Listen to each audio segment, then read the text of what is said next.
انسان کے لیے سارا کچھ بنایا. هو الذی خلق لکم ما فی الارض جمیعا. فرمایا زمین میں جو کچھ ہے سارا تیرے لیے بنایا.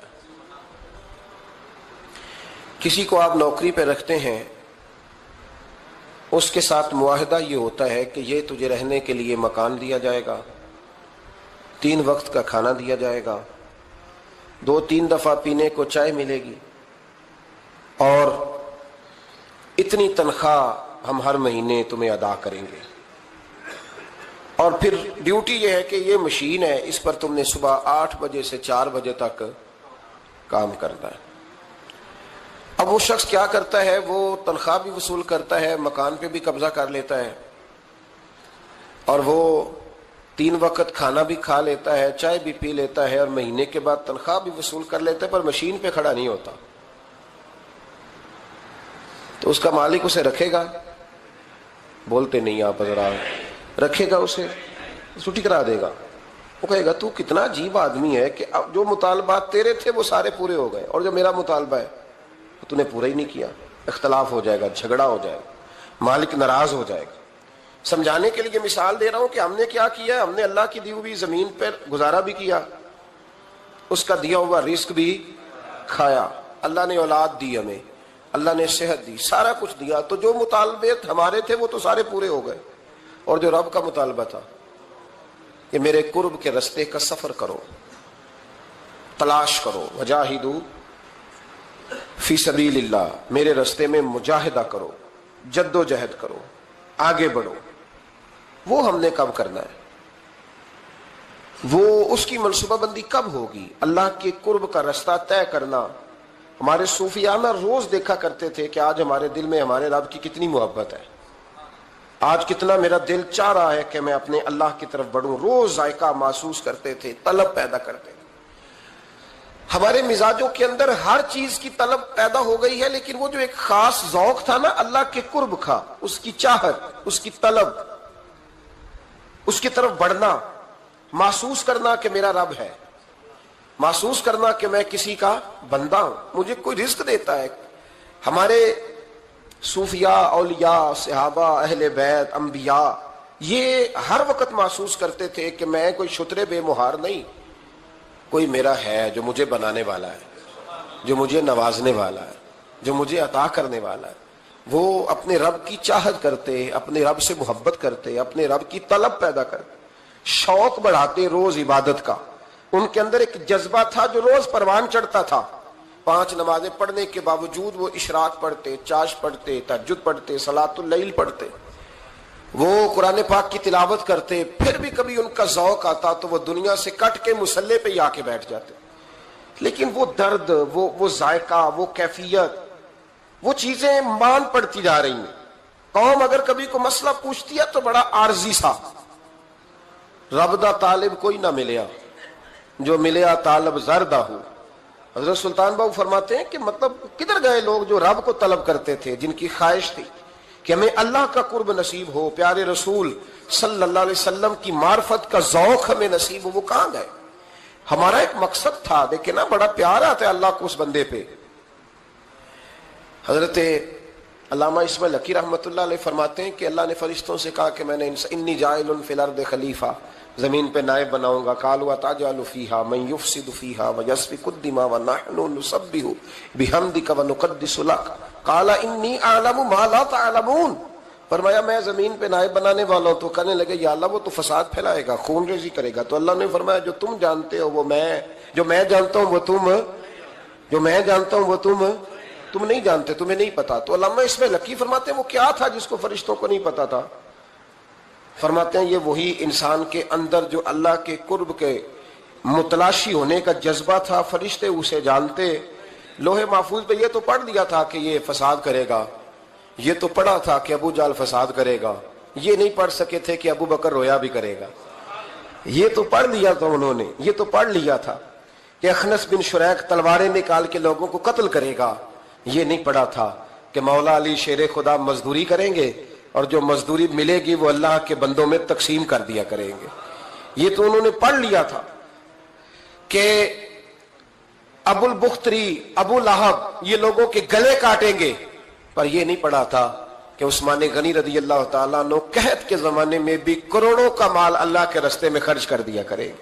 وہ جو انسان کے اندر طلب ہے، وہ جو تڑپ ہے، وہ جو شوق ہے، وہ جو کیفیت ہے، وہ جو معرفت کا نور ہے، یہ اللہ کو بڑا ہی پسند ہے، یہ بڑا ہی پسند ہے. اس لیے حدیث قدسی میں رب فرماتا ہے مجھے تلاش کرنا ہو تو ٹوٹے ہوئے دلوں میں تلاش کیا، ٹوٹے ہوئے دلوں میں. اب وہ میں معرفت کی کیا بات کروں گا، پہلے تو میں کیا کر سکتا ہوں، لیکن اگر میں کروں بھی کہیں سے چلو پڑھ کے تو کروں کہاں. میں تو ابھی تک لوگوں سے 5 نمازوں کا وعدہ لے رہا ہوں. وہ معرفت کی بات، قرب الہی کا راستہ، وہ تو بڑی دور کی بات ہے، وہ تو بڑی آگے کی ہے.